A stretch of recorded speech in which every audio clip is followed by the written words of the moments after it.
Welcome to Burgers and Bible Verses, the In-N-Out story.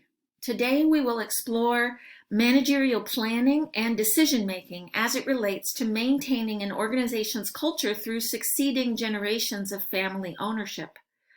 So we ask, can the founding family's priorities survive?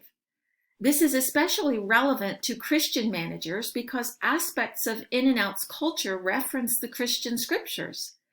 I am your host, Elizabeth Sargis, and I prepared this presentation for the Briner School of Business at Greenville University in the course Business 501, Strategic Management with Dr. Marie Downing for April 4th, 2021.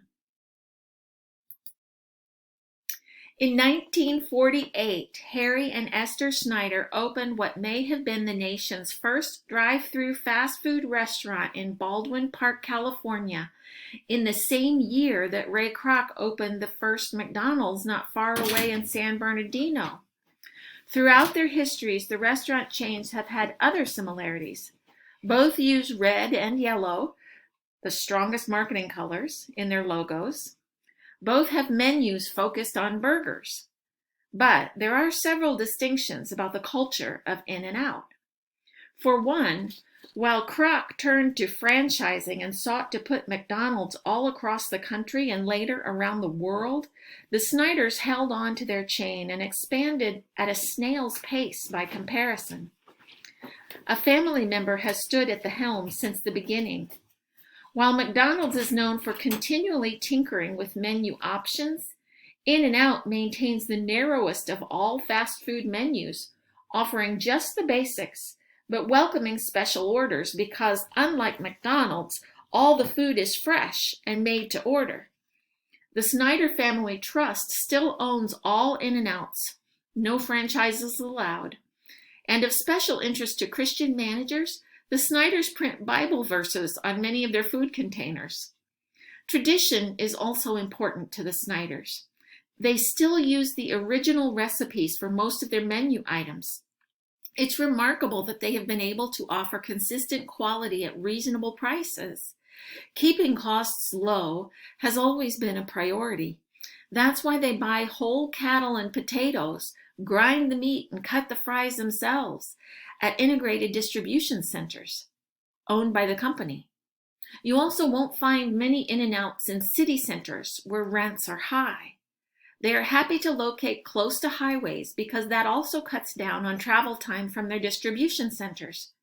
They group their new stores in regions, first developing the area's distribution center, then locating all restaurants within less than a day's drive to keep that food fresh.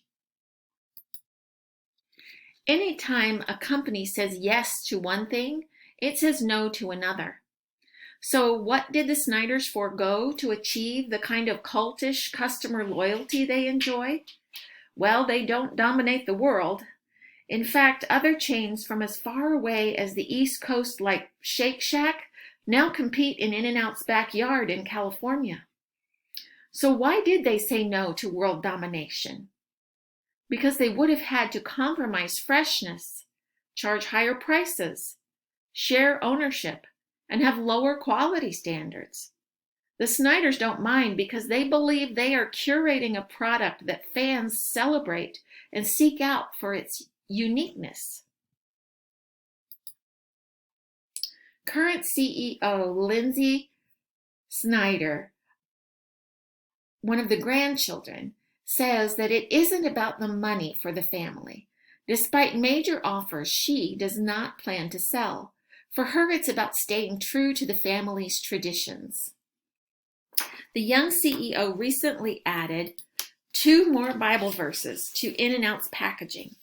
Her Christian faith is readily apparent in her Bible verse tattoos. As a nod to healthfulness, she recently changed the type of fry oil they use. But otherwise, the recipes are much the same as her grandparents used. She did put her own touch on the menu by adding hot chocolate in 2018. She also still keeps prices reasonable. Our textbook author would likely approve of Lindsay's decisions as she seems to be focused on the components of effective planning that he highlights, including the mission or why the organization exists. It exists because of her family, and family ownership is still a top priority. The vision, or what the organization is working to become in the future, is to continue slow growth that won't cause them to compromise the quality customers have come to enjoy. The values, or what the organization stands for, are fresh, uncomplicated food and simple biblical Christianity. These three important components are reflected in the long-term commitments Lindsay takes on or avoids, as well as in the everyday objectives of employees as they process, distribute, prepare, and serve high-quality food. Their drive-through and growth will always take longer than McDonald's, but it will be worth the wait. One question remains for Christian managers. Is printing Bible verses on cups and wrappers an effective way to spread the good news of Christ? These are the original 4 verses, which are excellent foundational verses. However, one could argue that the archaic Old English King James Version quotes may make them seem anachronistic to modern life. Of course, Isaiah 55:11 does say that when the word has gone out, it does not return empty, and I quote, "But it shall accomplish that which I purpose and succeed in the thing for which I sent it," end quote. However, critics might find fault with saying that In-N-Out is a Christian company. While Lindsay professes to be a Christian, she has faced numerous failed marriages and struggled with addiction, as did her father Guy before and during the short time when he ran the company. Both of the Snyder's sons' lives ended tragically. Guy's after years of drug abuse and riches in a plane crash. Lindsay also struggled for power with a former trust member, Richard Boyd, who tried to interfere with her taking over the company when she was so young.